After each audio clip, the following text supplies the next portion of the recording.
58페이지 제목 조조 할인. 지난 일요일 볼일로 시내에 들어갔다가 극장 앞에 줄지어 늘어서 있는 장사진을 보고 시민들은 참 열심히 살고 있구나 하는 생각이 들었다. 그러나 한낮에 떼약볕 아래 묵묵히 서 있는 그들의 얼굴을 가까이서 보았을 때 측은한 생각이 고개를 들었다. 먼 길의 나그네에게서나 느낄 수 있는 피로와 우수의 그림자 같은 걸 읽었기 때문이다. 모처럼 휴일을 맞아 남들은 권태로운 영역을 탈출, 녹음이 짙은 산과 출렁이는 물가에서 여가를 즐기고 있을 텐데 무슨 자력이라도 매달리듯 마냥 같은 공예지대에서 서성거리고 있는 그 모습들이 조금은 안쓰러웠다. 시장의 서민들이 기껏 즐길 수 있는 오락거리라는 게 바로 극장에서 돌아가고는 있지만 우리도 가끔 그런 오락의 혜택을 받을 때가 있다. 그러나 백주의 장사진에 끼일 만한 열성은 갖지 못했다. 사실 오락은 그때의 기분과 직결되는 것이라 때와 장소가 문제되지 않을 수 없다. 얼마 전 우리 국산 영화사상 드물게 보는 수작이라고 그걸 안 보면 한이 되리라는 듯이 하도 보채되는 광고와 영화평에 이끌려 한낮에 을지로 쪽으로 찾아갔었다. 극장을 나오는 길로 약국에 들러 두통약을 사서 먹고도 불쾌감은 쉽사리 가시지 않았다. 영화 자체도 문제 이하의 것이지만 가로 열고 전문가들은 그 영화에 무슨 상을 내렸다. 가로 닫고 그 극장의 분위기가 퀴퀴하게 밀폐된 창고 같아서 30분도 못 되어 골이 아프기 시작했다. 즐기러 갔다가 즐기기는커녕 고통을 당한 것이다. 허물은 물론 광고 때문에 속은 이쪽에 있었다. 나는 그래서 조조 할인을 좋아한다. 그 까닭은 결코 할인에 있는 것이 아니고 조조의 그 분위기에 있다.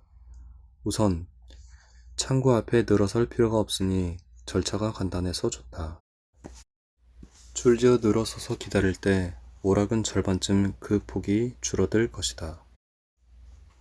그리고 아무데나 앉고 싶은 자리에 앉을 수 있는 특권이 있다. 안내양의 그 불안하도록 희미한 프레시의 지시를 받을 필요도 없이 선택의 좌석이 여기저기 마련되어 있다. 모처럼 배당받은 좌석 앞에 벽처럼 버티고 앉은 좌고가 시야를 가릴 경우 나의 죄 없는 고개는 피해를 입어야 한다. 그러나 조조에는 그런 피해도 없다. 무엇보다도 조조의 매력은 듬성듬성 앉아있는 그 여유 있는 공간이 있을 것이다. 우리들이 영화나 연극을 보는 것은 단조롭고 반복되는 일상적인 굴레에서 벗어나 색다른 세계에 자신을 투입하여 즐기려는 것인데 밀집한 일상이 영화관에서까지 연장된다면 어떻게 색다른 세계를 이룰 수 있을 것인가. 그러한 밀집은 출퇴근 시간에 많은 버스나 다닥다닥 붙은 이웃집 처마급만으로도 충분하다. 가뜩이나 각박한 세정에 듬성듬성 앉을 수 있는 그러한 공간은 여유가 있어 좋다. 그렇게 앉아있는 뒷모습들을 보노라면 말할 수 없는 친근감이 출렁거리게 된다. 이 아침에 모인 이웃들은 어떤 사람들일까? 일자리를 얻지 못해 얹혀 사는 사람들일까? 혹은 너무 선량하기 때문에 일터에서 밀려난 사람들일까? 아니면 지나는 길에 훌쩍 들른 그런 사람들일까? 어쨌든 다 선량한 사람들만 같다. 누가 잘못해 자기 발등을 좀 밟았기로 그만한 일을 가지고 눈을 흘기거나 시비를 걸 사람은 아닐 것 같다. 나직한 소리로 이야기를 하면 막혔던 의사가 술술 풀릴 그런 이웃들 같다. 25시를 보고 나오던 지난해 여름의 조조. 몇 사람의 얼굴에서 눈물 자국을 보았을 때 나는 문득 요한 모리츠하고 그들의 손을 덥석 쥐고 싶은 충동을 느꼈다. 1970년 62페이지 제목 나그네 길에서 사람들의 취미는 다양하다. 취미는 감흥을 불러일으키는 인간적인 여백이요 탄력이다. 그러기에 아무 개의 취미는 그 사람의 인간성을 밑받침한다고도 볼 수 있다. 여행을 싫어하는 사람이 있을까? 물론 개인의 신체적인 장애나 특수 사정으로 문 밖에 나서기를 꺼리는 사람도 없지 않겠지만 대개의 경우 여행이란 우리들을 설레게 할 만큼 충분한 매력을 지니고 있다. 호주머니의 실력이나 일상적인 밥줄 때문에 선뜻 못 떠나고 있을 뿐이지 그토록 홀가분하고 마냥 설레는 나그네 길을 누가 마다할 것인가. 허구한 날 되풀이되는 따분한 굴레에서 벗어난다는 것은 무엇보다 즐거운 일이다. 봄날의 노고지리가 아니더라도 우리들의 입술에서는 저절로 휘파람이 새어나온다. 헐헐 떨치고 나그네 길에 오르면 유행가의 가사를 들출 것도 없이 인생이 무엇라는 것을 어렴풋이나마 느끼게 된다. 자신의 그림자를 이끌고 아득한 지평을 뚜벅뚜벅 걷고 있는 나날의 나를 이만한 거리에서 바라볼 수 있다. 구름을 사랑하던 해새를, 별을 기리던 생떼쥐베리를 비로소 가슴으로 이해할 수 있다. 또한 낯선 고장을 헤매노라면 더러는 옆구리께로 허허로운 나그네의 우수 같은 것이 스치고 지나간다. 지난해 가을, 나는 한 달 가까이 그러한 나그네 길을 떠돌았다. 승가의 행각은 세상 사람들의 여행과는 다른 데가 있다. 볼 일이 따로 있는 것도 아니고 누가 어디서 기다리는 것도 아니다. 마음 내키는 대로 발길 닿는 대로 가는 것이다. 구름처럼 떠돌고 물처럼 흐른다고 해서 운수행각이라고 한다. 예전부터 성가에서는 석 달 동안 한 군데서 안과하고 나면 그 다음 석 달 동안은 행각을 하도록 되어 있다. 행각은 관광의 의미에서가 아니라 돌아다니면서 교화하고 정진할 수 있는 기회다. 말하자면 덧없는 세상 물정을 알면서 수행하라는 뜻에서다. 행장을 풀고 하룻밤 쉬는 곳은 물론 우리들의 절간이다. 두어 군데 말고는 다들 낯익은 사원이었다. 해질녘 절 동국길에서 듣는 만종소리와 발을 담그고 땀을 들이는 차가운 개울물, 객실에 들어 오랜만에 만난 도반과 회포를 불면서 드는 차의 향기가 나그네의 피로를 다스려 주곤 했었다. 이렇게 지난 가을 동으로 서로 그리고 나무로 발길이 닿는 대로 구름처럼 떠돌아다니면서 입산 이후의 자취를 되새겨 보았다. 그때마다 지나간 날의 기억들이 저녁 물바람처럼 베어들었다. 덜어는 즐겁게 혹은 부끄럽게 자신을 비춰주었다.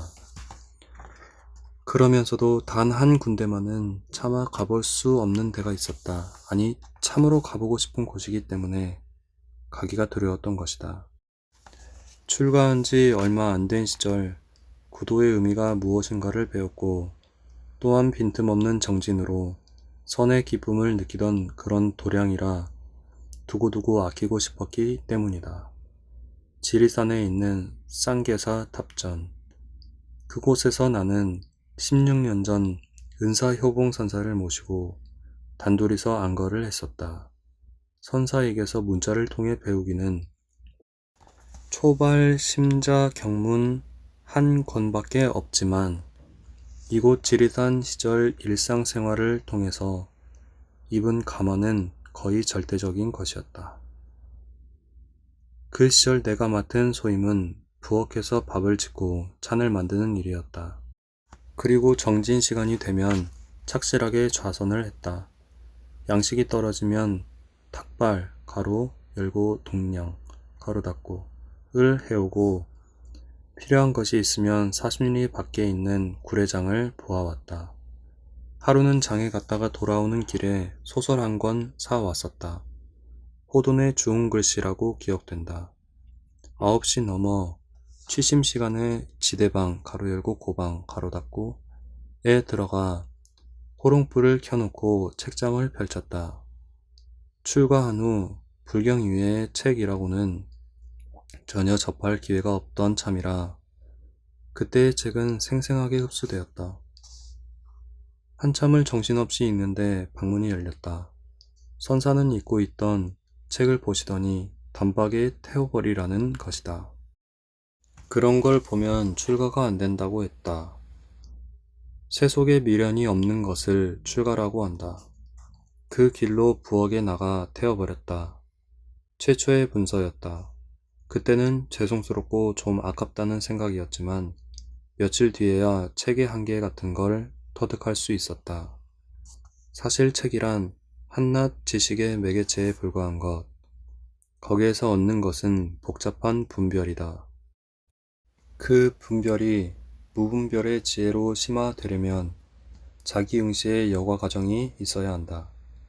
그 전까지 나는 집에 두고 나온 책 때문에 꽤 엎치락 뒤치락 거렸는데 이 분서를 통해 그러한 번뇌도 함께 타버리고 말았다. 더구나 푸충 시절에는 온갖 분별을 조장하는 그런 책이 정진에 방해될 것은 물론이다. 만약 그때 분서의 일이 없었다면 책에 짓눌려 살았을지도 모른다. 또 한 번은 이런 일이 있었다. 창거리가 떨어져 아랫마을에 내려갔다가 낮 공양 지을 시간이 예정보다 10분쯤 늦었었다. 선사는 엄숙한 어조로 오늘은 단식이다. 그렇게 시간관념이 없어서 되겠니? 하는 것이었다. 선사와 나는 그 시절 아침에는 죽을, 점심때는 밥을 먹고 오후에는 전혀 먹지 않고 지냈었다. 때 불찰로 인해 노사를 굶게 한 가책은 그대뿐 아니라 두고두고 나를 일깨웠다. 이러한 자기 영성의 도량을 차마 들을 수가 없었던 것이다. 보나마나 관광지로 주저앉았을 고시 준비를 위한 사람들의 별장쯤으로 빛이 바래져 있을 것이기 때문이다. 나그네 길에 오르면 자기 영혼의 무게를 느끼게 된다. 무슨 일을 어떻게 하며 지내고 있는지 자신의 속얼굴을 들여다볼 수 있다. 그렇다면 여행이 단순한 취미일 수만은 없다. 자기 정리의 엄숙한 도정이요. 인생의 의미를 새롭게 하는 그러한 계기가 될 것이다. 그리고 이 세상을 하직하는 연습이 될 수도 있을 것이다. 1971년 페이지 67 제목 그 여름에 읽은 책 가을을 독서의 계절로 못 박아 놓고들 있지만 사실 가을은 독서하기에 가장 부적당한 계절이다. 날씨가 너무 청청하기 때문이다. 그리고 열버가는 수목의 그림자가 우리들을 먼 나그네 길로 자꾸만 불러내기 때문이다. 푸르디 푸른 하늘 아래서 책장이나 뒤적이고 있다는 것은 아무래도 고리타분하다. 그것은 가을 날씨에 대한 신뢰다. 그리고 독서의 계절이 따로 있어야 한다는 것도 우습다. 아무 때고 읽으면 그때가 곧 독서의 계절이지. 여름엔 무더워서 바깥일을 할 수 없으니 책이나 읽는 것이다. 가벼운 속옷바람으로 돗자리를 내다 깔고 죽침이라도 있으면 제격일 것이다. 수고스럽게 찾아 나설 것 없이 출렁거리는 바다와 계곡이 흐르는 산을 내 곁으로 초대하면 된다. 8, 9년 전이던가 해인사 소수산방에서 화엄경 10회 양품을 독송하면서 한여름 무더위를 잊은 채 지낸 적이 있다. 그해 운호노사에게서 화엄경의 강의를 듣다가 10회 양품에 이르러 보살의 지극한 구도 정신에 감동한 바 있었다. 언젠가 틈을 내어 10회 양품만을 따로 정독하리라 마음먹었더니 그 여름에 시절 인연이 도래했던 것이다. 조석으로 장경각에 올라가 업장을 참여하는 예배를 드리고 낮으로는 삼방에서 독송을 했었다. 삼방이라지만 방 하나를 칸막았으니 협착했다. 석가래가 내다베는 조그만 들창과 드나드는 문이 하나밖에 없는 방. 그러니 여름이 아니라도 답답했다. 그래도 저 디오게네스의 통 속보다는 넓다고 자족했었다. 또 한 가지 고마운 것은 앞산이 내다보이는 전망이었다. 그것은 300구쯤 되는 화폭이었다. 화엄경은 80권이나 되는 방대한 경전이다. 10회 양품은 그중 9권에 되어 있다. 한열은 그 비좁은 방에서 가사와 장삼을 입고 단정히 앉아 향을 사르며 경을 펼쳤다. 먼저 개경계를 웬다. 더없이 심오한 이 법문, 백천만 겁에 만나기 어려운데 내가 이제 보고 듣고 뵈니 열애의 참뜻을 바로 알지이다. 경은 실찬 않다 한역의 목판본으로 읽었었다. 요즘은 한글 대장경으로 번역이 나와 있지만 그때는 번역이 없었다. 한글 번역이 있다 하더라도 표의 문자가 주는 여운이며 목판본으로 읽는 그 유연한 맛은 비교될 수 없다. 덜어는 목총을 돋고 있기도 하고 한자 한자 짚어가며 목독하기도 했었다. 비가 올 듯한 무더운 날에는 돌담 밖에 있는 정랑 가로 열고 변소 가로 닫고 에서 역겨운 냄새가 풍겨왔다. 그런 때는 내 몸 안에도 자가용 변소가 있지 않느냐. 사람의 양심이 썩은 냄새보다는 그래도 낫지 않느냐. 이렇게 생각하면 아무렇지도 않았다. 일체가 유심소조. 저녁 공양 1시간쯤 앞두고 자리에서 일어서면 가사장삼에 땀이 흠뻑 배고 깔았던 방석이 축축히 젖어 있었다. 비로소 덥다는 분별이 고개를 든다. 골짜기로 나가 훨훨 벗어젖히고 시냇물에 잠긴다. 이내 더위가 가시고 심신이 날듯이 가벼워진다. 모든 것에 감사하고 싶은 마음이 부풀어 오른다. 이렇게 해서 그해 여름 10회 양품을 10여 회 독송했는데 읽을수록 새롭고 절절했었다. 누가 시켜서 한 일이라면 그렇게 못했을 것이다. 스스로 우러나서 한 일이라 환희로 충만할 수 있었다. 읽는다는 것은 무엇일까? 다른 목소리를 통해 나 자신의 근원적인 음성을 듣는 일이 아닐까? 1972년 70페이지 제목 잊을 수 없는 사람. 수연 스님, 그는 정다운 도반이요 선지식이었다. 자비가 무엇인가를 입으로 말하지 않고 몸소 행동으로 보여준 그런 사람이었다. 길가에 모심이 피어있는 이름 모를 풀꽃이 때로는 우리의 발길을 멈추게 하듯이 그는 사소한 일로서 나를 감동케 했다. 수연 스님, 그는 말이 없었다. 항시 조용한 미소를 머금고 있을 뿐 묻는 말에나 대답을 하였다. 그러한 그를 15년이 지난 지금도 잊을 수가 없다. 아니, 잊혀지지 않는 얼굴이다. 1959년 겨울 나는 지리산 쌍계사 탑전에서 혼자 안거를 하려고 준비를 하고 있었다. 준비를 해야 3동 안거 중에 먹을 식량과 뗄나무 그리고 약간의 긴장이었다.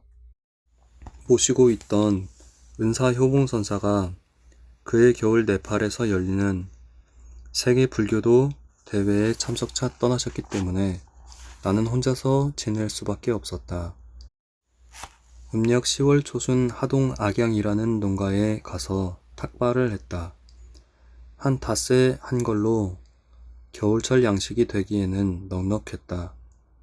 탁발을 끝내고 돌아오니 텅 비어 있어야 할 암자에 저녁 연기가 피어오르고 있었다. 걸망을 내려놓고 부엌으로 가보았다. 낯선 스님이 한 분 불을 지피고 있었다.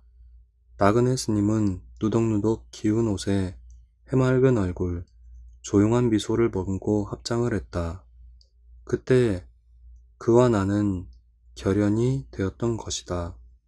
사람은 그렇게 순간적으로 맺어질 수 있는 모양이다. 피차가 출가한 사문이기 때문에 더욱 그랬다. 지리산으로 겨울을 나러 왔다는 그의 말을 듣고 나는 반가웠다. 혼자서 안가하기란 자유로울 것 같지만 정진하는 데는 장애가 많다. 더구나 출가의 연조가 짧은 그때의 나로서는 혼자 지내다가는 잘못 게을러질 염려가 있었기 때문이다. 10월 보름 동안거에 접어드는 결제일에 우리는 몇 가지 일을 두고 합의해야만 했다. 그는 모든 일을 내 뜻에 따르겠다고 했다. 하지만 정진하는 데는 주객이 있을 수 없다. 단둘이 지내는 생활일지라도 둘이 뜻이 하나로 묶여야만 원만히 지낼 수 있다. 그는 전혀 자기 뜻을 세우지 않았다. 그대로 따르겠다는 것이다. 육신의 나이는 나보다 한 살 모자랐지만 출가는 그가 한 해 더 빨랐다. 그는 학교 교육은 많이 받은 것 같지 않았으나 천성이 차분한 인품이었다.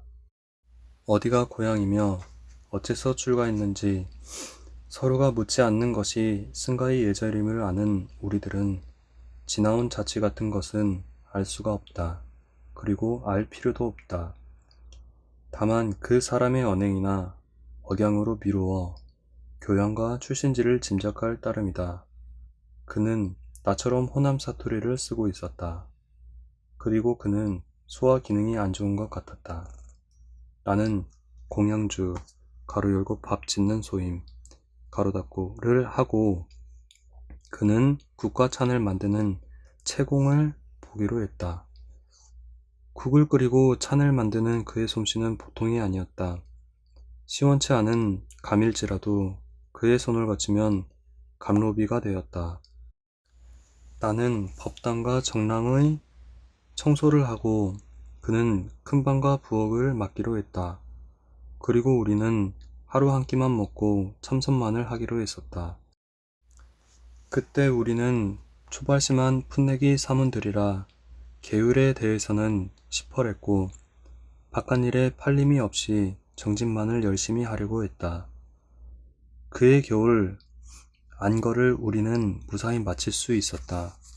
그 뒤에 안 일이지만 아무런 장애 없이 순일하게 안거를 보내기란 결코 쉬운 일이 아니다.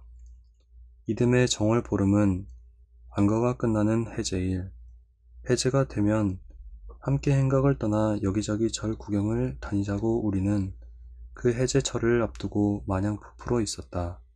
그런데 해제 전날부터 나는 시름시름 앓기 시작했다. 며칠 전에 찬물로 목욕한 여독인가 했더니 열이 오르고 구미가 뚝 끊어졌다. 그리고 자꾸만 오한이 되는 것이었다. 해제는 되었어도 길을 떠날 수가 없었다. 산에서 앓으면 답답하기 짝이 없다. 수행자는 성할 때도 늘 혼자지만 앓게 되면 그런 사실이 구체적으로 느껴진다. 약이 있는 것도 아니고 가까이 의료기관도 없다. 그저 앓을 만큼 앓다가 낫기를 바랄 뿐이다. 그리고 그때 우리는 철저하게 무소유였다. 밤이면 헛소리를 친다는 내 머리맡에서 그는 줄곧 앉아 있었다. 목이 마르다고 하면 물을 떠오고 이마에 찬물 수건을 갈아 주느라고 자지 않았다. 그러던 어느 날 아침 그는 잠깐 아랫마을에 다녀오겠다고 나가더니 한낮이 되어도 돌아오지 않았다. 해가 기울어도 감감소식이었다. 수어둔 죽을 저녁까지 먹었다. 나는 몹시 궁금했다. 밤 10시 가까이 되어 부엌에서 인기청이 났다. 그새 나는 잠이 들었던 모양이다. 그가 방문을 열고 들어올 때 그의 손에는 약사발이 들려 있었다.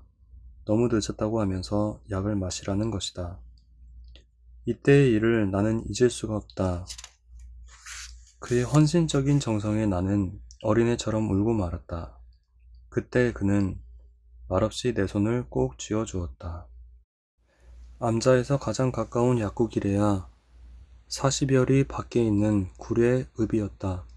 그 무렵의 교통수단이라고는 굴의 장날에만 장군을 싣고 다니는 트럭이 있었을 뿐이다. 그날은 장날도 아니었다. 그는 장장 80리 길을 걸어서 다녀온 것이다. 서로가 돈 한 푼 없는 처지임을 알고 있었다. 그는 구례까지 걸어가 탁발을 하였으리라. 그 돈으로 약을 지어온 것이다. 머나먼 밤길을 걸어와 약을 다렸던 것이다. 자비가 무엇인가를 나는 평생 처음 온 심신으로 절절하게 느낄 수 있었다. 그리고 도반의 정이 어떤 것인지도 비로소 체험할 수 있었다. 그토록 간절한 정성에 낫지 않을 병이 어디 있겠는가. 다리가 좀 휘청거리긴 했지만 그 다음 날로 나는 거동하게 되었다. 그때 우리가 거처했던 암자에서 오리 남짓 깊숙이 올라가면 폭폭 곁에 토구를 짓고 참선하는 노스님 한 분이 계셨다. 노스님이 무슨 일로 동구 밖에 다녀올라 치면 을에 우리들 처소에 들르곤 했다. 그때마다 노스님이 메고 온 걸망은 노수님보다 먼저 토굴에 가 있었다. 그가 아무 말도 없이 져다 주기 때문이었다. 그는 이렇듯 무슨 일이고 그가 할 만한 일이면 말없이 선뜻 해치웠다. 한동안 우리는 만나지 못한 채 각기 운수의 길을 걸었다. 서신 왕래마저 없으니 어디서 지내는지 서로가 알 길이 없었다. 운수들 사이는 무소식이 희소식으로 통했다. 세상에서 보면 어떻게 그리 무심할 수 있느냐 하겠지만 서로가 공부하는데 방해를 끼치지 않도록 배려해서다. 인정이 많으면 도심이 성글다는 옛 선사들의 말을 빌릴 것도 없이 집착은 우리를 부자유하게 만든다. 해탈이란 온갖 얽힘으로부터 벗어난 자유자재의 경지를 말한다. 그런데 그 얽힘의 원인은 다른 데 있지 않고 집착에 있는 것이다. 물건에 대한 집착보다도 인정에 대한 집착은 몇 곱절 더 질기다. 출가는 그러한 집착의 집에서 떠남을 뜻한다. 그러기 때문에 출가한 사문들은 어느 모로 오면 비정하리만큼 금속성에 가깝다. 그러나 그러한 냉기는 어디까지나 긍정의 열기로 향하는 부정의 단계다. 긍정의 지평에서 선 보살의 자비는 봄볕처럼 따사롭다. 내가 해인사로 들어가 퇴설선원에서 안거하던 여름, 들려오는 풍문에 그는 오대산 상원사에서 기도를 하고 있다고 했다. 여름 살림이 끝나면 그를 찾아가 보리라 마음먹고 있었더니 그가 먼저 나를 찾아왔다. 지리산에서 헤어진 뒤 다시 만나게 된 우리는 서로 반겼다. 그는 여전히 조용한 미소를 머금고 있었다. 함께 있을 때보다 안색이 못했다. 알았느냐고 물으니 소화가 잘 안 된다고 했다. 그럼 약을 먹어야 하지 않겠느냐 했더니 괜찮다고 했다. 그가 퇴설당해 온 후로 섬돌 위에는 전에 없이 변화가 일기 시작했다. 연암은 결례되는 고무신이 한결같이 하얗게 닦여 가지런히 놓여 있곤 했다. 물론 그의 밀행이었다. 노수님들이 빨려고 옷가지를 벗어 놓으면 어느새 말끔히 빨아 풀 먹여 다려 놓기도 했다. 이러한 그를 보고 스님들은 자비보살이라 불렀다. 그는 공양을 형편없이 적게 하였다. 물론 이제는 우리도 삼시세끼를 스님들과 함께 먹고 지냈다. 어느 날 나는 사무실에 말하고 그를 억지로 데리고 대구로 나갔다. 아무래도 그의 소화기가 심상치 않았다. 진찰을 받고 약을 써야 할 것 같았다. 버스 안에서였다. 그는 호주머니에서 주머니 칼을 꺼내더니 창틀에서 빠지려는 나사못 2개를 죄어 놓았다. 무심히 보고 있던 나는 속으로 감동했다. 그는 이렇듯 사소한 일로 나를 흔들어 놓았다. 그에게는 내 것이네 남의 것이네 하는 분별이 없는 것 같았다. 어쩌면 모든 것이 자기 것이라 생각했는지 모른다. 그러기 때문에 사실은 하나도 자기 소유가 아니다. 그는 실로 이 세상의 주인이 될 만한 사람이었다. 그의 겨울 우리는 해인사에서 함께 지내게 되었다. 그의 건강을 걱정한 스님들은 그를 자유롭게 지내도록 딴 방을 쓰라고 했다. 그러나 그는 대중과 똑같이 큰 방에서 정진하고 울력, 가로 열고 작업, 가로 닫고 에도 빠지는 일이 없었다. 그러다가 반살림, 가로 열고 안거 기간의 절반, 가로 닫고 이 지날 무렵 해서 그는 더 버틸 수가 없도록 약해졌다. 치료를 위해서는 산중보다 시처가 편리하다. 진주에 있는 포교당으로 그를 데리고 갔었다. 거기에 묵으면서 치료를 받도록 하기 위해서였다. 사흘이 지나자 그는 나더러 안거 중이니 어서 돌아가라고 했다. 그의 병세가 많이 회복된 것을 보고 친분이 있는 포교당 주지 스님과 신도 한 분에게 간호를 부탁했다. 그가 하도 나를 걱정하는 바람에 나는 일주일 만에 귀사했다. 두고 온 그가 마음에 걸렸다. 전해 오는 소식에는 많은 차도가 있다고 했지만 그 겨울 가야산에는 눈이 많이 내렸다. 한 주일 남짓 교통이 두절될 만큼 내려쌓였다. 밤이면 이 골짝 저 골짝에서 나무 넘어지는 소리가 요란했다. 아름드리 소나무가 눈에 꺾인 것이다. 그 고집스럽고 정정한 소나무들이 한 송이 두 송이 쌓이는 눈의 무게에 못 이겨 꺾이고 마는 것이다. 모진 비바람에도 끄떡 않던 나무들이 부드러운 것 앞에 꺾이는 오묘한 이치를 산에서는 역력히 볼 수 있었다. 꺾여진 나무를 저들이다가 나는 바른 쪽 손목을 삐었다. 한동안 침을 맞는 둥 애를 먹었다. 그 무렵 나는 조그만 수포를 하나 받았다. 펼쳐보니 삔대 바르는 약이 들어있었다. 어떻게 알았는지 그가 사 보낸 것이다. 말이 없는 그는 사연도 띄우지 않은 채였다. 나는 슬픈 그의 최후를 되새기고 싶지 않다. 그가 떠난 뒤 분명히 그는 나의 한 분신이었음을 알 것 같았다. 함께 있던 날짜는 1년도 못 되지만 그는 많은 가르침을 남겨주고 갔다. 그 어떤 선사보다도 다문의 경사보다도 내게는 진정한 도반이요 밝은 선지식이었다. 구도의 길에서 안다는 것은 행에 비할 때 얼마나 보잘것없는 것인가. 사람이 타인에게 영향을 끼치는 것은 지식이나 말에 의해서가 아님을 그는 깨우쳐 주었다. 맑은 시선과 조용한 미소와 따뜻한 손길과 그리고 말이 없는 행동에 의해서 혼과 혼이 마주치는 것임을 그는 몸소 보여주었다. 수연, 그 이름처럼 그는 자기 둘레를 항상 맑게 씻어 주었다. 평상심이 도임을 행동으로 보였다.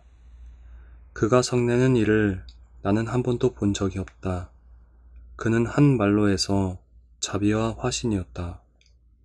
그를 생각할 때마다 사람은 오래 사는 것이 문제가 아니라 어떻게 사느냐가 문제로 떠오른다. 1970년 79페이지 제목 미리 쓰는 유서. 죽게 되면 말없이 죽을 것이지 무슨 구구한 이유가 따를 것인가. 스스로 목숨을 끊어 지레 죽는 사람이라면 의견서, 가로 열고 유서, 가로 닫고 라도 첨부되어야겠지만 제 명대로 살만치 살다가 가는 사람에겐 그 변명이 소용될 것 같지 않다. 그리고 말이란 늘 오해를 동반하게 마련이므로 유서에도 오해를 불러일으킬 소지가 있다. 그런데 죽음은 어느 때 나를 찾아올는지 알 수 없는 일이다. 그 많은 교통사고와 가스 중독과 그리고 원한의 눈길이 전생의 가품으로라도 나를 쏠는지 알 수 없다. 우리가 살아가고 있다는 것이 죽음 쪽에서 보면 한 걸음 한 걸음 죽어오고 있다는 것임을 상기할 때 사는 일은 곧 죽는 일이며 생과 사는 결코 절연된 것이 아니다. 죽음이 언제 어디서라도 내 이름을 부를지라도 네 하고 선뜻 털고 일어설 준비만은 되어 있어야 할 것이다. 그러므로 나의 유서는 남기는 그리기보다 지금 살고 있는 생의 백서가 되어야 한다. 그리고 이 육신으로서는 이례적일 수밖에 없는 죽음을 당해서도 실제로는 유서 같은 걸 남길 만한 처지가 못 되기 때문에 편집자의 청탁에 산책하는 기분으로 따라 나선 것이다. 누구를 부를까? 유서에는 흔히 누구를 부르던데 아무도 없다. 철저하게 혼자였으니까. 설사 지금껏 귀요에 섬겨온 부처님이라 할지라도 그는 결국 타인이다. 이 세상에 올 때도 혼자서 왔고 갈 때도 나 혼자서 갈 수밖에 없다. 내 그림자만을 이끌고 휘적휘적 삶의 지평을 걸어왔고 또 그렇게 걸어갈 테니 부를 만한 이웃이 있을 리 없다. 물론 오늘까지도 나는 멀고 가까운 이웃들과 서로 왕래를 하며 살고 있다. 또한 앞으로도 그렇게 살아갈 것이다. 하지만 생명 자체는 어디까지나 개별적인 것이므로 인간은 저마다 혼자일 수밖에 없다. 그것은 보랏빛 노을 같은 감상이 아니라 인간의 당당하고 본질적인 실존이다. 고뇌를 뚫고 환희의 세계로 지향한 베토벤의 음성을 빌리지 않더라도 나는 인간의 선의지, 이것밖에는 인간의 우월성을 인정하고 싶지 않다. 온갖 모순과 갈등과 증오와 사륙으로 뒤범벅된 이 어두운 인간의 촌락에 오늘도 해가 떠오르는 것은 오로지 그 선의지 때문이 아니겠는가. 그러므로 세상을 하직하기 전에 내가 할 일은 먼저 인간의 선의지를 저버린 일에 대한 참회다. 이웃의 선의지에 대해서 내가 어리석은 탓으로 저지른 허물을 참회하지 않고는 눈을 감을 수 없을 것이다. 때로는 큰 허물보다 작은 허물이 우리를 괴롭힐 때가 있다. 허물이란 너무 크면 그 무게에 짓눌려 참괴에 눈이 멀고 작을 때에만 기억에 남는 것인가. 어쩌면 그것은 지독한 위선일지도 모르겠다. 그러나 나는 평생을 두고 그 한 가지 일로 해서 돌이킬 수 없는 후회와 자책을 느끼고 있다. 그것은 그림자처럼 따라다니면서 문득문득 나를 부끄럽고 괴롭게 채찍질했다. 중학교 1학년 때 같은 반 동무들과 어울려 집으로 돌아오던 길에서였다. 엿장수가 옆판을 내려놓고 땀을 들이고 있었다. 그 엿장수는 교문 밖에서도 가끔 볼 수 있으리만큼 낯익은 사람인데 그는 팔 하나가 없고 말을 더듬는 불구자였다.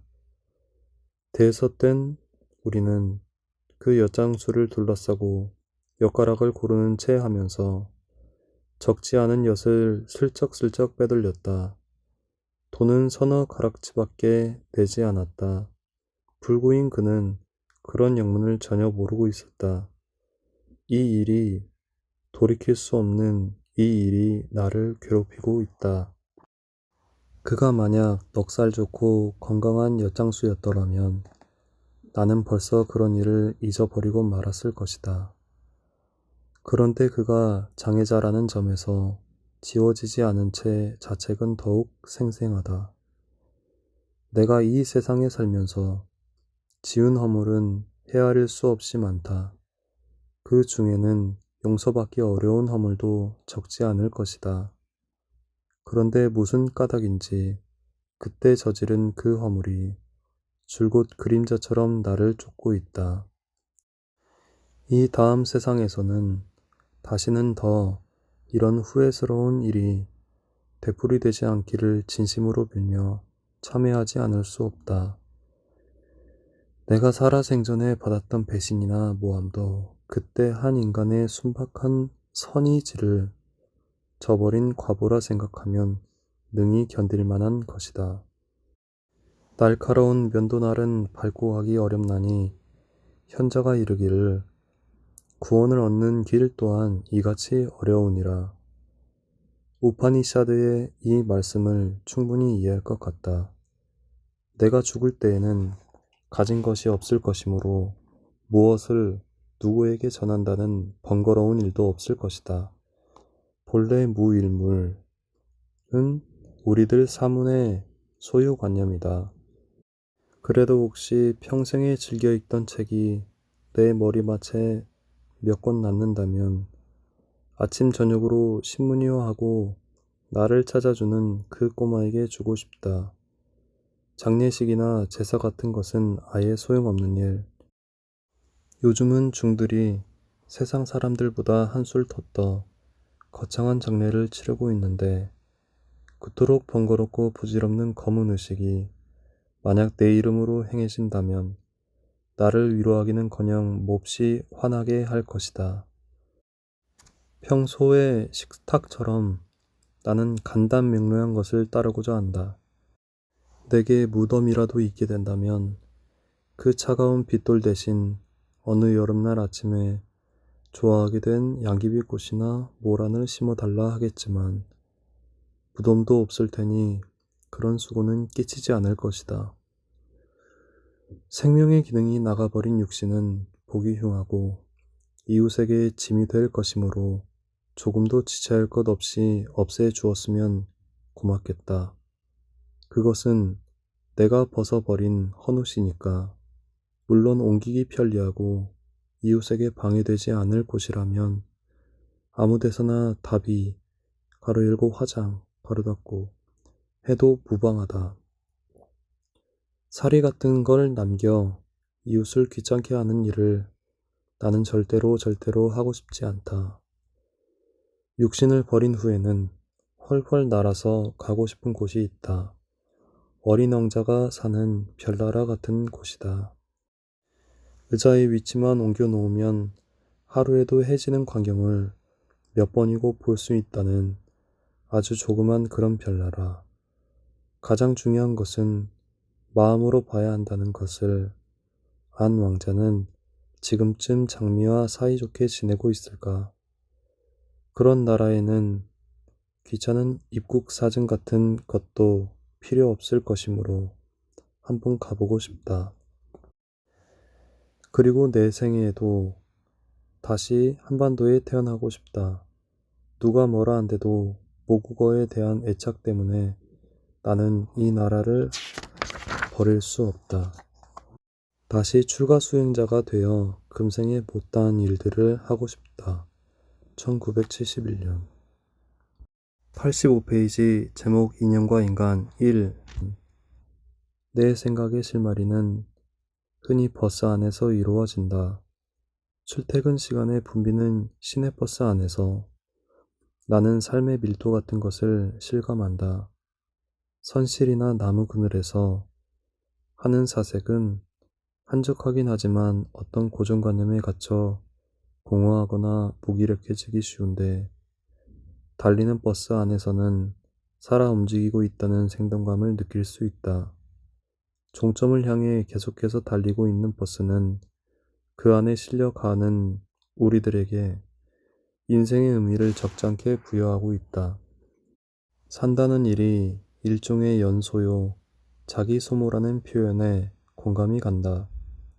그리고 함께 타고 가는 사람들의 그 선량한 눈매들이 저마다 무슨 생각에 잠겨 무심히 창밖을 내다보는 그래서 조금은 외롭게 보이는 그 눈매들이 나 자신을 맑게 비추고 있다.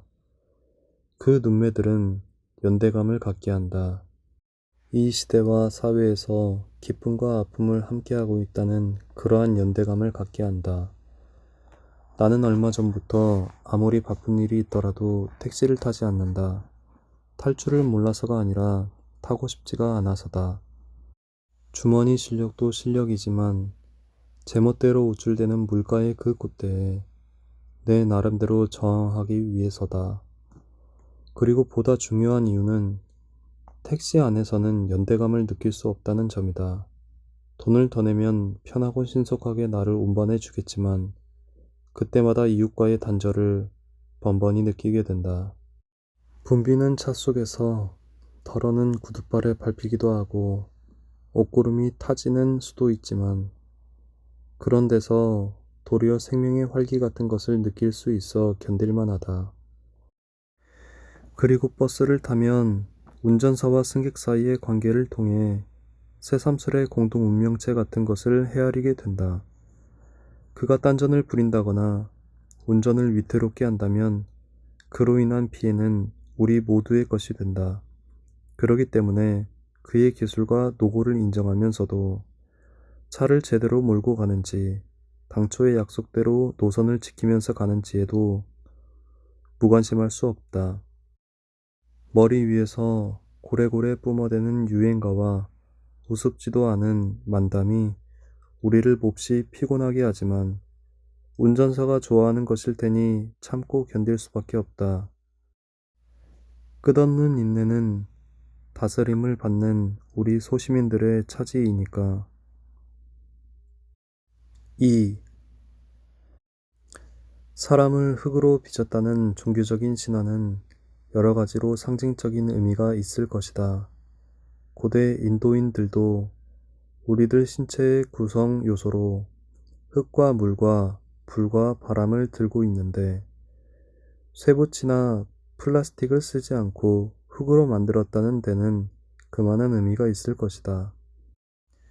우리에게 대지는 영원한 모성, 흙에서 음식물을 길러내고 그 위에다 집을 짓는다. 그 위를 직립보행하면서 살다가 마침내는 그 흙에 누워 사가지고 마는 것이 우리들 인생의 생태다. 그리고 흙은 우리들 생명의 젖줄일 뿐 아니라 우리에게 많은 것을 가르쳐 준다. 씨앗을 뿌리면 움이 트고 잎과 가지가 펼쳐져 거기 꽃과 열매가 맺힌다. 생명의 발화 현상을 통해 불가시적인 영역에도 눈을 뜨게 한다. 그러기 때문에 흙을 가까이 하면 자연 흙의 덕을 배워 순박하고 겸허해지며 믿고 기다릴 줄을 안다. 흙에는 거짓이 없고 추월과 무질서도 없다. 시멘트와 철근과 아스팔트에서는 생명이 움틀 수 없다. 비가 내리는 자연의 소리마저 도시는 거부한다. 그러나 흙은 비를, 그 소리를 받아들인다. 흙에 내리는 빗소리를 듣고 있으면 우리들 마음은 고향에 돌아온 것처럼 정결해지고 평온해진다. 어디 그뿐인가.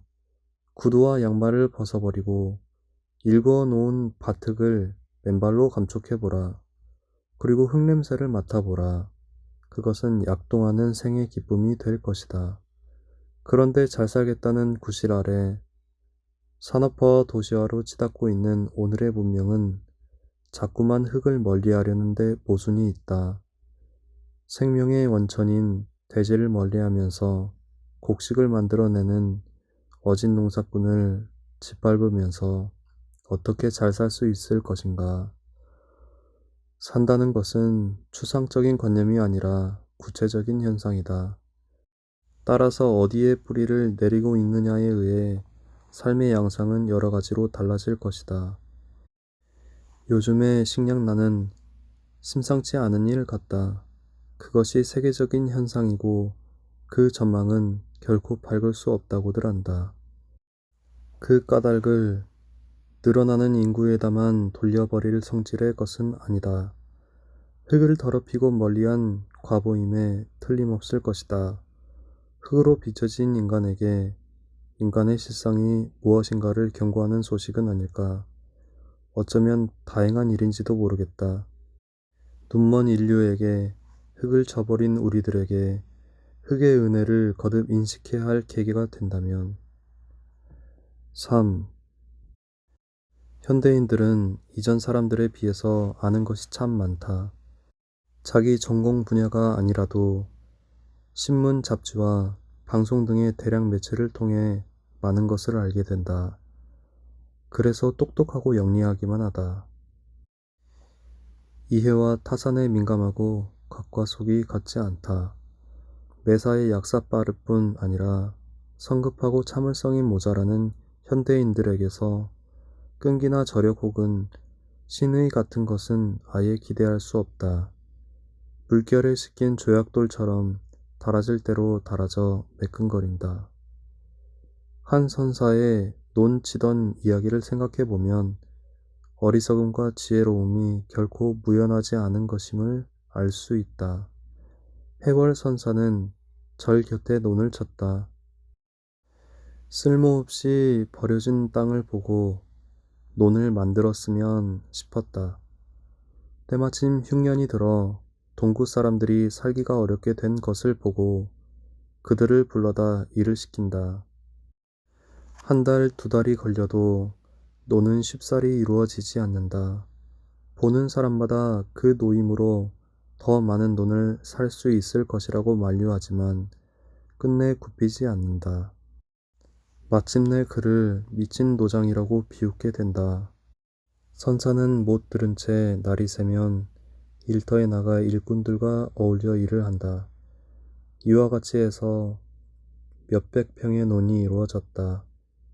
그런데 거기에 든 노임은 이루어진 논의 시세보다 몇 곱 더 들어갔다. 그러나 선사는 없던 논이 새로 생긴 것을 기뻐했다. 그는 세속적인 눈으로 볼 때 분명히 산수를 모르는 어리석은 사람이었다. 그런데 그 어리석음으로 해서 흉년에 많은 사람들이 굶주림을 면할 수 있었다.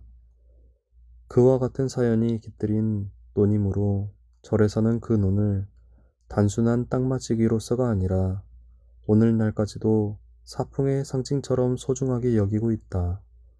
한결같이 얕고 달아빠진 세상이기 때문에 그토록 어리석고 우직스런 일이 우리를 포근하게 감싸준다. 대우는 대지에 통한다는 말이 결코 빈말은 아닐 것이다. 4. 어떤 종파를 가릴 것 없이 오늘날 종교가 종교 본래의 기능을 다하지 못하고 있는 요인은 한마디로 말하기 어렵도록 복합성을 띠고 있다. 지나간 성인들의 가르침은 하나같이 간단하고 명료했다. 들으면 누구나 다 알아들을 수 있는 내용이었다. 그런데 학자, 가로 열고, 이 안에는 물론 신학자도 포함되어야 한다. 가로 닫고, 라는 사람들이 튀어나와 불필요한 접속사와 수식어로서 말의 갈래를 쪼개고 나누어 명료한 진리를 어렵게 만들어 놓았다. 어떻게 살아야 할 것인가에 대한 자기 자신의 문제는 묻어둔 채 이미 뱉어버린 말의 찌꺼기를 가지고 시시콜콜하게 뒤적거리며 이러쿵저러쿵 따지려 든다. 생동하던 언행은 이렇게 해서 지식의 울 안에 갇히고 만다. 이와 같은 학문이나 지식을 나는 신용하고 싶지 않다. 현대인들은 자기 행동은 없이 남의 흉내만을 내면서 살려는 데에 맹점이 있다. 사색이 다르지 않은 지식을, 행동이 없는 지식인을 어디에다 쓸 것인가. 아무리 바닥이 드러난 세상이기로 진리를 사랑하고 실현해야 할 지식인들까지 곡학아세와 비겁한 침묵으로서 처신하려 드니 그것은 지혜로운 일이 아니라 진리에 대한 배반이다. 얼마만큼 많이 알고 있느냐는 것은 대단한 일이 못 된다. 아는 것을 어떻게 살리고 있느냐가 중요하다. 인간의 탈을 쓴 인형은 많아도 인간다운 인간이 적은 현실 앞에 지식인이 할 일은 무엇일까? 먼저 무기력하고 나약하기만 한 그 인형의 집에서 나오지 않고서는 어떠한 사명도 할 수가 없을 것이다. 무학이란 말이 있다. 전혀 배움이 없거나 배우지 않았다는 뜻이 아니다.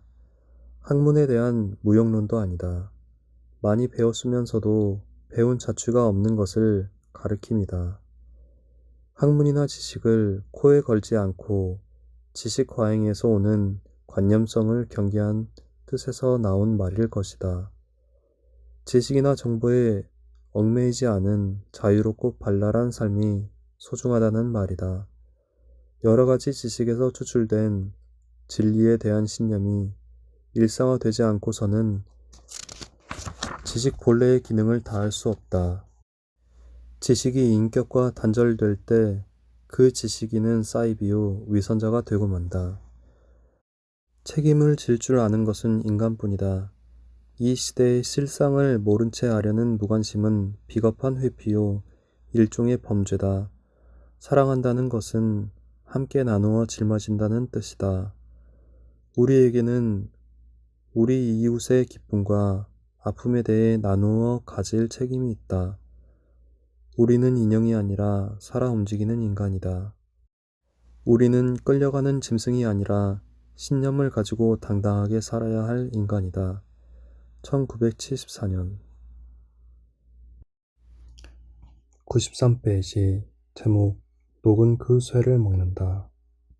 10길 물 속은 알아도 한 길 사람 속은 모른다는 속담이 있다. 사람의 마음처럼 불가사의한 것이 또 있을까? 너그러울 때는 온 세상을 두루 받아들이다가도 한번 옹졸해지면 바늘 하나 꽂을 자리가 없는 것이 우리 마음이다. 그래서 가수들은 오늘도 내 마음 나도 몰라 라고 우리 마음을 대변한다. 자기 마음을 자신이 모른다니 무책임한 소리 같다.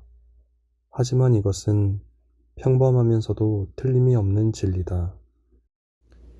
사람들은 일터에서 많은 사람들을 대하게 된다. 어떤 사람과는 눈길만 마주쳐도 그날의 보람을 느끼게 되고 어떤 사람은 그림자만 보아도 밥맛이 떨어지는 경우가 있다. 한정된 직장에서 대인관계처럼 중요한 몫은 없을 것이다. 모르긴 해도 정든 직장을 그만두게 될 경우 그 원인 중에 얼마쯤은 바로 이 대인관계에 있지 않을까 싶다. 어째서 똑같은 사람인데 어느 놈은 곱고 어느 놈은 미울까? 종교적인 측면에서 보면 전생에 얽힌 사연들이 조명되어야 하겠지만 상식의 세계에서 보더라도 무언가 그럴 만한 꼬투리가 있을 것이다. 원인 없는 결과란 없는 법이다. 그렇다 하더라도 직장이 외나무 다리가 되어서는 안 된다. 우선 같은 일터에서 만나게 된 인연에 감사를 느껴야 한다.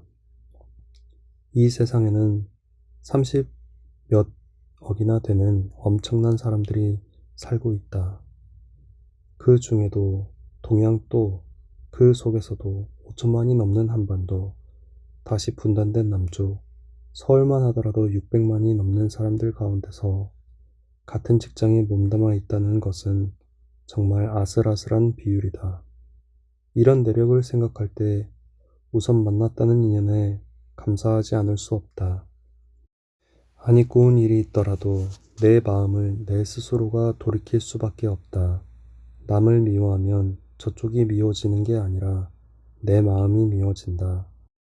안 잊고 온 생각이나 미운 생각을 지니고 살아간다면 그 피해자는 누구도 아닌 바로 나 자신이다. 하루하루를 그렇게 살아간다면 내 인생 자체가 얼룩지고 만다. 그렇기 때문에 대인관계를 통해서 우리는 인생을 배우고 나 자신을 닦는다. 회심, 즉 마음을 돌이키는 일로서 내 인생의 의미를 심화시켜야 한다. 맺힌 것은 언젠가 풀리지 않으면 안 된다. 금생에 풀리지 않으면 그 언제까지 지속될지 알 수 없다. 그러니 직장은 그 좋은 기회일 뿐 아니라 친화력을 기르는 터전일 수 있다. 일의 위대성은 무엇보다도 사람들을 결합시키는 점일 것이다. 이를 통해서 우리는 맺어질 수 있다. 미워하는 것도 내 마음이고 고아야 하는 것도 내 마음에 달린 것이다. 화엄경에서 일체유심조라고 한 것도 바로 이 뜻이다. 그 어떤 수도나 수양이라 할지라도 이 마음을 떠나서는 있을 수 없다. 그것은 마음이 모든 일의 근본이 되기 때문이다. 법구경에는 이런 비유가 있다. 녹은 쇠에 생긴 것인데 점점 그 쇠를 먹는다. 이와 같이 그 마음씨가 그늘지면 그 사람 자신이 녹슬고 만다는 뜻이다. 우리가 온전한 사람이 되려면 내 마음을 내가 쓸 줄 알아야 한다. 그것은 우연히 되는 것이 아니고 일상적인 대인관계를 통해서만 가능하다. 왜 우리가 서로 증오해야 한단 말인가? 우리는 같은 배를 타고 같은 방향으로 항해하는 나그네들 아닌가? 1973년 96페이지 제목 영원한 산 산에서 사는 사람들이 산에 대한 향수를 지니고 있다면 속모르는 남들은 웃을지 모르겠다. 하지만 산승들은 누구보다도 산으로 내닫는 진한 향수를 지닌다. 이 산에 살면서 지나온 저 산을 그리거나 말만 듣고 아직 가보지 못한 그 산을 생각한다. 사전에서는 산을 육지의 표면이 주위의 땅보다 훨씬 높이 솟은 부분이라고 풀이한다. 이러한 산의 개념을 보고 우리는 미소를 짓는다. 그것은 형식 논리학의 답안지에나 씀직한 표정이 없는 추상적인 산이기 때문이다. 산에는 높이 솟은 봉우리만이 아니라 깊은 골짜기도 있다. 나무와 바위와 시냇물과 온갖 새들이며 짐승, 안개, 구름, 바람, 산울림, 그리고 퇴락해가는 고사. 이 밖에도 무수한 것들이 우리들의 상념과 한데 어울려 하나의 산을 이루고 있다. 산이 좋아 산에서 산다는 말이 있지만 그건 거짓이 아니다. 산이 싫어지면 산에서 살 수가 없다. 그러니 한번 산에 들어 살게 되면 그 산을 선뜻 떠나올 수 없는 애착이 생긴다. 산은 사철을 두고 늘 새롭다. 그 중에도 여름이 지나간 가을철 산은 영원한 머시마인 우리들을 설레게 한다. 물든 잎이 머루와 다래와 으름이 숲에서 손짓을 하고 있다. 그래서 일과가 끝나는 가을날 오후에는 선원이고 강원이고 절안이 텅 빈다. 다들 숲에 들어가 산짐승처럼 넝굴에 매달리기 때문이다. 우수수 꿀밤이 떨어진다. 이 골짝 저 골짝에서 몰아짓거리는 소리들이 귀에 익은 음성처럼 그토록 정답게 들려올 수가 없다. 이런 일들로 해서 산에서 사는 사람들한테서는 풋풋한 산 냄새가 난다. 예전 수도승들은 살던 산이 단조로워지면 도반들 곁을 떠나 더욱 깊은 산을 찾아 홀로 나섰다. 벼랑 아래 삼간초막을 짓고 아무것도 가진 것 없이 자연을 벗삼아 도심을 닦았다. 흰 구름 무더기 속에 삼간초막 있어 앉고 눕고 거닐기에 저절로 한가롭다. 차가운 시냇물은 반야를 노래하고 맑은 바람달과 어울려 온몸에 차다. 이런 경치는 고려말 나홍선사뿐 아니라 산을 알고 도를 아는 사람이면 누구나 누릴 수 있는 출세간의 풍류다. 깊은 산이라 온종일 사람 그림자 끈이고 홀로 초막에 앉아 만사를 쉬어버린 것이다. 서너자 높이의 사립을 반쯤 밀어 닫아두고 고단하면 자고 줄이면 먹으면서 시름 없이 지내는 것은 단순한 은둔을 즐기기 위해서가 아니다. 시절 인연이 오면 사자우를 토내기 위한 침묵의 수업이다. 숲과 새들이 있고 감로천이며 연못이 있는 우리 달해헌이지만 무더운 여름날이면 문득문득 산 생각이 난다. 그때마다 시냇물 소리를 그리워하며 속으로 앓는다. 훌쩍 찾아갈 산이 없어 날개가 접히고 만다. 요즘의 산사에서는 그 풋풋한 산 냄새를 맡을 수가 없다. 관광 한국의 깃발 아래 그 그윽한 분위기가 사라져가고 있다. 이래서 뜻있는 수도승들은 명산 대차를 등지고 이름 없는 사냐에 묻힌다. 도시의 공해로 인해 새들이 어디론가 사라져 가듯이 안타까운 일이다. 정말 안타까운 일이다. 1973년